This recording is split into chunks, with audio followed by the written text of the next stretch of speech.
آپ یہ تھوڑی کوئی ہائبرڈ سسٹم تھوڑی ہے کہ حکومت کوئی اور چلا رہا ہے اور آپ صرف شکلیں دکھانے کے لیے اور آپ صرف افتتاح اور اپنے فیتے کاٹنے کے لیے بیٹھے ہوئے. ملک ان کے باپ نے قربانی دے کر لیا تھا. ہم تو کفر اور غداری کے فتوے کے بیچ میں پینڈولم کی طرح گھومتی ہوئی قوم ہے.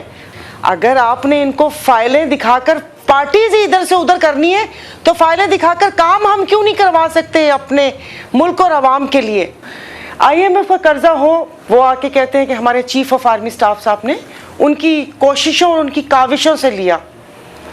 گرین انیشیٹو پاکستان ہو, آپ نے جو کیا کہتے ہیں فوڈ سیکیورٹی, مجھے معاف کر دیجئے میں کسی اس توہین کی مرتکب نہ ہو جاؤں, یعنی کہ فوڈ سیکیورٹی آپ کی جو وزراء کی فوج اور آپ مرات لے رہے ہیں اور بڑے بڑے بھاشن دیتے ہیں, تم لوگوں نے اٹھا کر مطلب آپ اس کو نہیں سنبھال سکے. اب اس کے لیے بھی فوج کو آنا پڑے گا, بھلے وہ چشمہ بیراج کے 3 سولر پلانٹ جو بھی مطلب وہ ہے. تو پھر مجھے یہ سمجھ نہیں آ رہی ہم بیٹھے کیوں ہوئے. میں تو کہہ رہی ہوں کہ اپنے مسند پوری سب چیزیں آپ حوالے کریں اور آپ سائٹ پر ہو جائیں. آپ یہ تھوڑی کوئی ہائبرڈ سسٹم تھوڑی ہے کہ حکومت کوئی اور چلا رہا ہے اور آپ صرف شکلیں دکھانے کے لیے اور آپ صرف افتتاح اور اپنے فیتے کاٹنے کے لیے بیٹھے ہوئے. ابھی جس طرح یہ بل پاس ہوا, جاتے جاتے مجھے نہیں سمجھ آ رہی کہ ان کو کیا پرابلم ہے, کیا ان کو پینک ہے, کون سی ڈر اور خوف ہے. جو یہ کر رہے ہیں یہ گھوم پھر کے ان کے پاس ہی واپس آئے گا. ایک شخص کا اتنا خوف, ایک پارٹی کا اتنا خوف, مجھے سمجھ نہیں آ رہی کہ یہ ملک میں کرنا کیا چاہ رہے ہیں. اس آرمی ایکٹ کا آپ پورا تو پڑھیں کہ کوئی یہ نہ ہو جائے تو اس پہ یہ ہو جائے گا, یہ ہو جائے گا تو اس پہ وہ ہو جائے گا. مجھے سمجھ نہیں آ رہی. ابھی آپ PIA کی بات کر رہے ہیں, میں نے اپنی ایک سپیچ میں کہا تھا کہ PIA کو خدارہ ایئر فورس 1 نہ بنائیں, اور ابھی 80 پائلٹس کی انڈکشنز کی انہوں نے اجازت دی ہے. اور میرے علم میں آپ کو اس پروگرام میں بول رہی ہوں, میں غلط بیانی نہیں کر رہی, کہ کتنے سارے ہمارے ایئر فورس کے پائلٹ ہیں جو CPL اور ALT والا کورس کر رہے ہیں کہ جو 80 کی انڈکشن ہوگی وہ ہم نے لے لینا ہے. تو بھائی سائڈ پر ہو جائے نا. ہم لوگ کیوں بیٹھے ہوئے؟ کون سے اس ناکارہ ٹولے کو ہمارے اوپر مسلط کیا ہوا ہے جو نہ وہ فیصلہ کر سکتے ہیں اور وہ کہتے ہیں کہ جی حضور جی حضور جی حضور. بھئی عوام کا تو کوئی کام کر لینا. آپ پہلے بھی یہی سنتے آئے ہیں. ابھی جمہوریت کی بات ہو رہی تھی, کون سی 75 سال میں جمہوریت دیکھی؟ ایوب خان صاحب نے آ کے جمہوریت دکھائی تھی. اس کے بعد جو پارٹی وجود میں آئی, پھر اس کے بعد دوسری آمریت آئی, اس کے بعد جو پارٹی وجود میں آئی, پھر ایک تیسری پارٹی وجود میں آئی. ہمارے اوپر دھبا لگا ہوا ہے. مطلب بات اگر ہم ملک و قوم بھی کریں تو بھائی چپ کر جاؤ, ہمیں پتہ ہے تم لوگ کون ہو.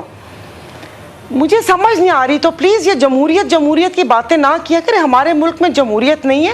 ایک ایسے ٹولے کو پکڑ کے وہ جو ہمارے بیچاروں نے آزادی دی اور سارا اپنی جانیں دی اور آزادی لے لی, اس کے بعد سے مطلب وہ کہہ رہے ہیں کہ نقلی ذات سے, نقلی کلیموں سے پاکستان شروع ہوا تھا, اور اس کے بعد یہاں پر جی وہ یہاں پر ہم ٹھیکیدار بن کے بیٹھ گئے کہ یہ ملک ہمارا ہے یا ہم وہ ہیں. بھائی جینے کا حق دے دے. سانس لی نہیں جا رہی, بجلی کا بل کہاں چلے گئے, مہنگائی کہاں چلی گئی, ان کے بل اور یہ نہیں ہو رہا. بے خدا آپ آئی ایم سوری, میں تھوڑی بہت جذباتی ہوئی ہوں کہ ملک یہ جتنے بھی PDM کا ٹولہ بیٹھا ہوئے ملک ان کے باپ نے قربانی دے کر لیا تھا. جنہوں نے قربانیاں دی ہیں ان کی قربانیاں خدارہ رائگاں نہ کریں. اس ملک کو پٹری پر چلانے دے. آپ کے ٹھیکے, آپ کی اسمگلنگ, آپ کی ساری چیزیں یہیں پہ رہ جائیں گی. جب ہم نہیں ہوں گے تو آپ کریں گے کس کے اوپر؟ بس کر دیں. پیٹ ہے کہ بھرتا نہیں. آپ ابھی FWO کی بات کر رہی تھے کہ ابھی FW نے نالے صاف کیے تھے. FW جب ٹھیکے لیتی ہے تو کہ نالے صاف نہیں کریں گی؟ وہ نالے صاف کرنے کا بھی تو ٹھیکہ ہی ہوگا نا. تو یہ سائرہ بانو مسائل حل کیسے ہوں گے؟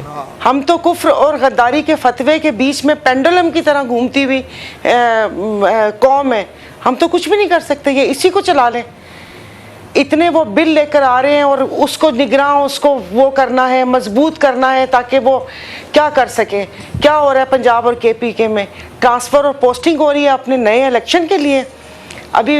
اور پاکستان کو کون سوچے گا؟ اگر آپ نے ان کو فائلیں دکھا کر پارٹیز ہی ادھر سے ادھر کرنی ہے تو فائلیں دکھا کر کام ہم کیوں نہیں کروا سکتے اپنے ملک اور عوام کے لیے؟